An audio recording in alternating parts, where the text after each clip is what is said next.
Hello and welcome. My name is Hendrik and today I want to talk to you about the Patagonia R1 Air.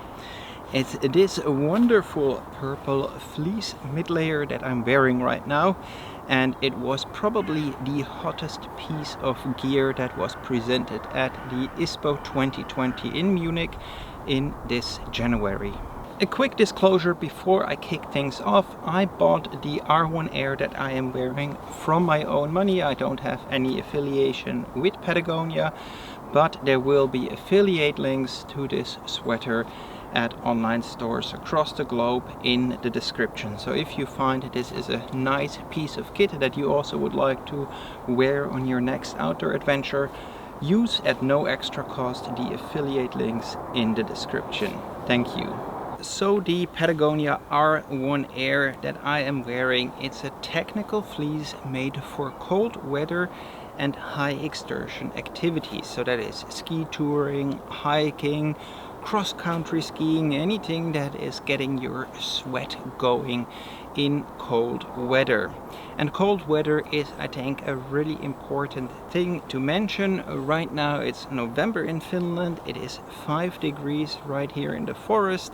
Last night we had frost and we have a little bit of sunshine, as you can see. So this is the kind of weather at a bare minimum that you can wear the R1 Air. The colder the better, I think. What is special about the R1 Air is its zigzag pattern that is made out of a recycled hollow fiber material that is wicking the sweat quickly away, and it dries quickly. So it is giving you this comfortable dry feeling on your skin or next to your skin while the sweat goes out and there can evaporate, so that you are not wearing a wet bag as it would be if you would wear something from cotton or merino wool. A little bit about the features of the R1 Air. You see over here there is one zippered pocket. It's pretty small, one maybe a Cliff Bar or something like that, or your headphones or a couple of batteries fit in there, but definitely no normal sized map fits in there. The zipper over here on the crew neck that I bought is really nice to dump extra heat, and with the high collar over here you also keep your throat and neck warm. So if you forgot your buff, then that is not a problem, because this will keep you toasty over here. At the hands we sadly don't have any thumb loops. I guess that's because the material is sensitive. That's one explanation I would have, but it has this little bit of flex over here, so it is also possible to put this probably over some gloves and get a better and more snug fit. And that are already the features of the R1 Air that I am wearing. Now, talking about lightweight, my size S R1 Air zipper over here is 268 grams light. That's quite a decent lightweight for a mid-layer that you're going to wear not on your own, but likely underneath a windshell or a hard shell, or even some kind of thicker insulation jacket.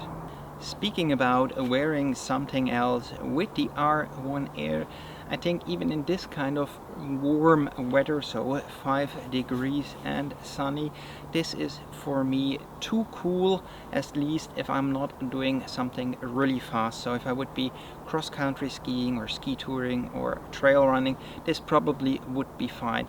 But one problem that I have encountered in the 1 week that I now own it is that it doesn't block any wind. So if you're standing in the wind, or even if you're running and the wind comes on top of you, it goes right through the R1 Air. So this is one of the benefits in terms of like getting the sweat and heat away from yourself, but on the other hand it's also it's a two-way street, so all the wind can come in. So I really like to use it in these kind of conditions with a wind jacket on.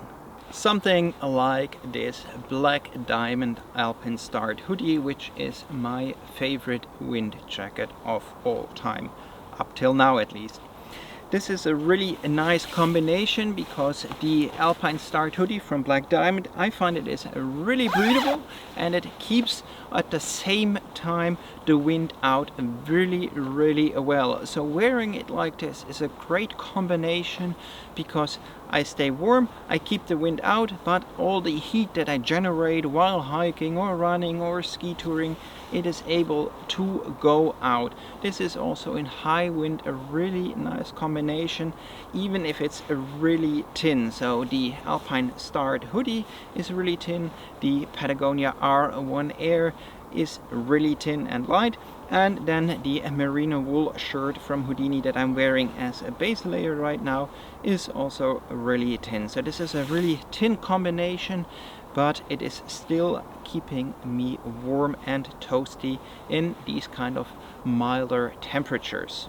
But as I think that many of us will want to use the R1 Air when we go hiking and backpacking and use it as a mid-layer both when we're hiking and are on the trail and also at camp, how does it feel with an isolation jacket on top? Well, I have an Arc'teryx Atom insulation jacket over here. It's a really toasty insulation piece, and together with the R1 Air, this is really warm, down to 0 degrees centigrade.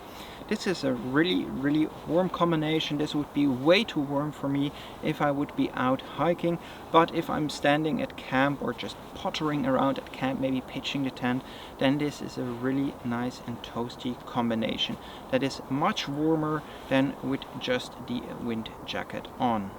So to recap, on its own I find it is too cold if I am hiking or ski touring. I probably will be wearing this underneath a wind jacket or a hard shell if I'm ski touring, and if I am at camp I will put on a thicker insulation jacket, maybe even a down jacket depending on the outside temperatures.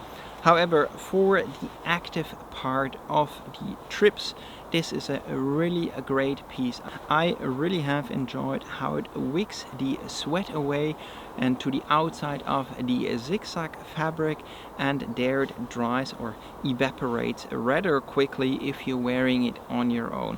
It's definitely too cold to wear on your own unless you're really running really fast or ski touring really hard in wind still conditions, but as a light insulation piece I think this is a really great mid-layer.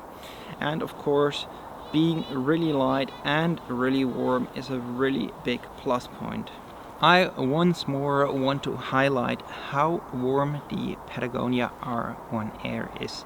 This hollow core fabric with the zigzag pattern that it is made out, it traps really a lot of heat. If I am inside, I cannot wear this. This is simply too warm, but for this kind of like mild cold temperature, so 5 degrees, it is a really nice piece. I can wear this really under a wind jacket and I will not feel too cold. This really hasn't been the case in the past. I usually was wearing a fleece jacket and then the Arc'teryx insulation jacket on top to not get cold over here. Also because we have so much wind here at the coast, this is something that I always prepare for because I simply don't want to get sick.